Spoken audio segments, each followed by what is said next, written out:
తదుపరి మేషరాశి. మేషరాశి వారికి సంబంధించి డిసెంబర్ నెలలో ఎలా ఉండబోతుంది అనేటువంటి విషయాన్ని ఇప్పుడు మనం తెలుసుకుందాం. మేషరాశి వారికి సంబంధించి చతుర్థంలో ఉన్నటువంటి గురుగ్రహ సంచారము తృతీయ స్థానంలోకి ప్రవేశించడం వలన విశేషమైనటువంటి సత్ఫలితాలు పొందవచ్చు. జాతకరీత్యా అంటే గురుగ్రహానికి సంబంధించిన విషయానికి వస్తే 2, 5, 7, 9, 11వ స్థానాలు లాభిస్తున్నప్పటికీ ఈ యొక్క గురుగ్రహ సంచారంలో భాగంగా 3వ ఇంట సంచారం చేసేటప్పుడు మిథునంలోకి ప్రవేశిస్తుంది కాబట్టి కాస్త ప్రశాంతమైనటువంటి వాతావరణంలో ఉంటారు.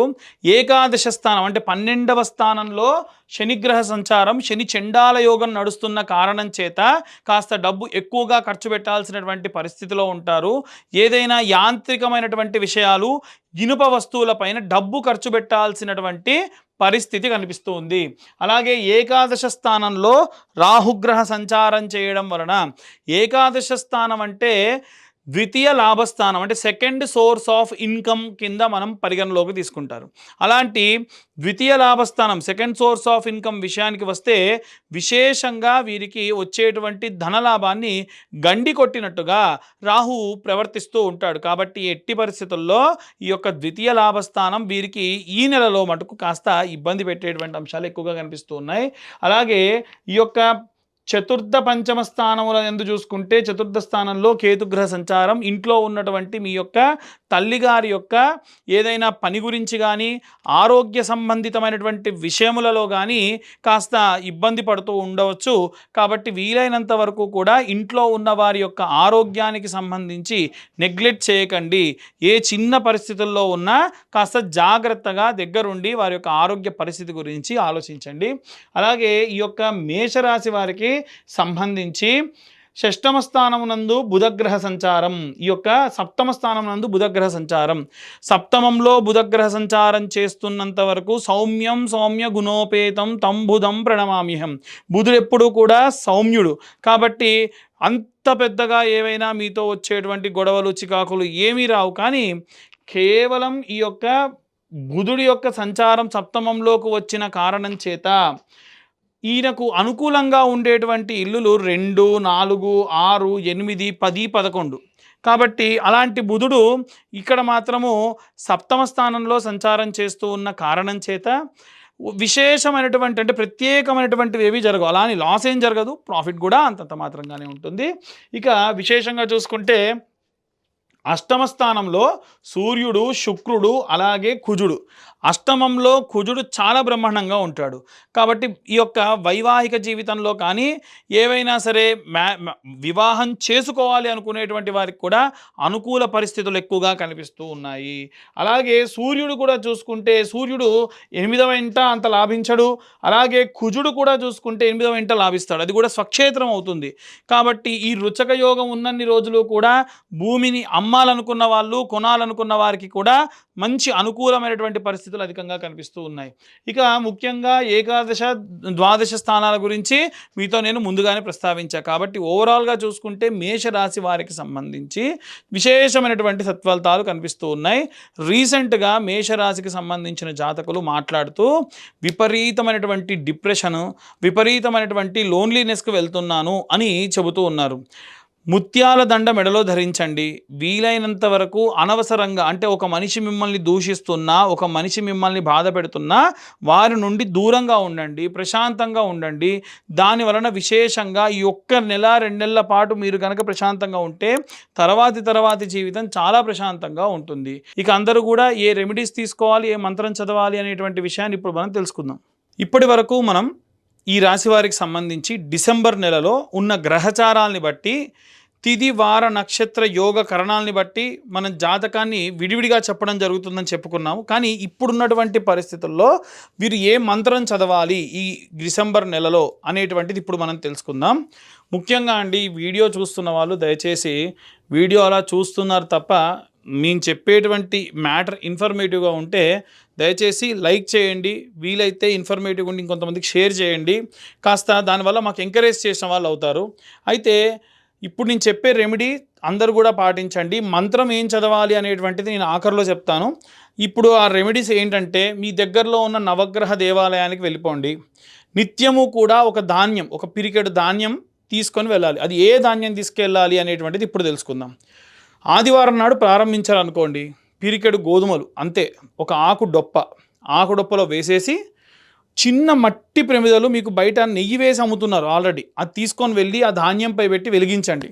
తర్వాతకి 21 ప్రదక్షిణాలు చేయండి. ఎన్ని ప్రదక్షిణాలు? 21 ప్రదక్షిణాలు చేసి మళ్ళీ 6 ప్రదక్షిణాలు అపసవ్య దిశలో, అంటే clock wise 21, anti clock wise 6. ఇది నేను మళ్ళీ ప్రతి రోజుకి చెప్పను. మీరు నవగ్రహాల గుళ్ళో ఎప్పుడు ప్రదక్షిణ చేసినా 21 ప్రదక్షిణాలు చేయాలంటే 7 గ్రహాలకి 7 మూళ్ళ 21, రాహుకేతువులకు యాంటీ క్లాక్ వైజ్ డైరెక్షన్లో 2 మూళ్ళ 6 ప్రదక్షిణాలు, మొత్తం 27. అందుకే 27 నక్షత్రాలు మనకు ఉంటాయి నవగ్రహాల్ని బేస్ చేసుకొని. అయితే ఇలా చేయడం వలన నక్షత్ర నవగ్రహ దోషములుంటే పోతాయి. అది కూడా సూర్య సంబంధితమైనటువంటి దోషములుంటే ఆదివారం నాడు చేయడం వల్ల.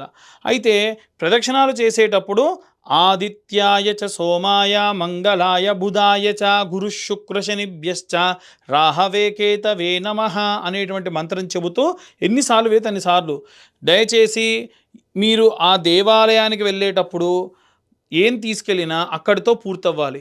నేను నూనె బాటిల్ తీసుకెళ్తా, నేను నూనె పోసి వెలిగిస్తా, ఆ నూనె మళ్ళీ ఇంటికి తీసుకెళ్తా, కుదరదు. పసుపు తీసుకెళ్తా, కుంకుమ తీసుకెళ్తా, కేజీ పొట్లను తీసుకెళ్ళి కొద్దిగా వాడి వెనక్కి తీసుకొస్తా, కుదరదు.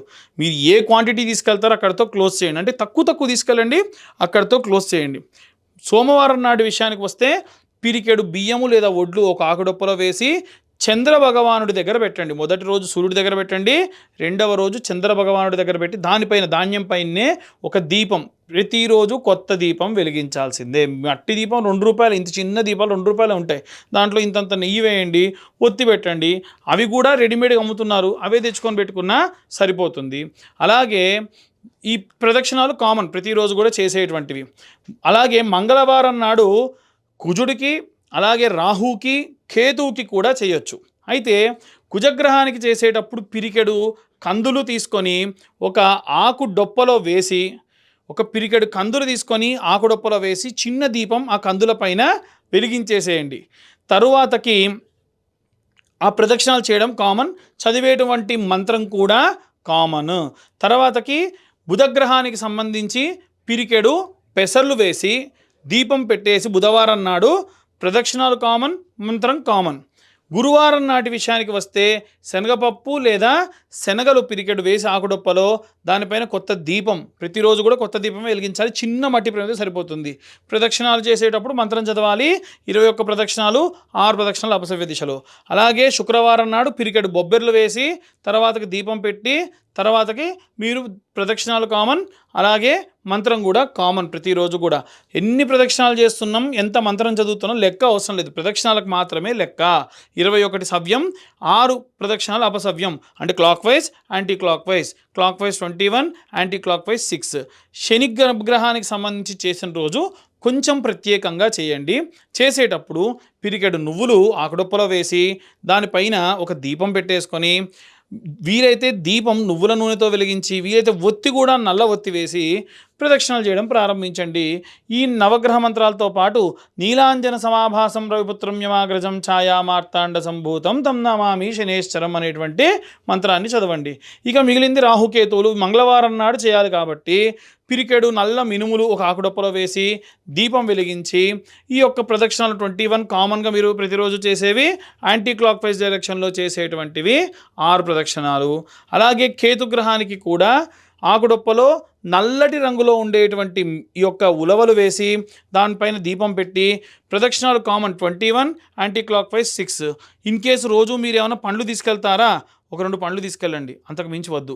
ఏ గ్రహానికి మీరు తీసుకెళ్తే ఆ గ్రహానికి తీసుకెళ్ళండి.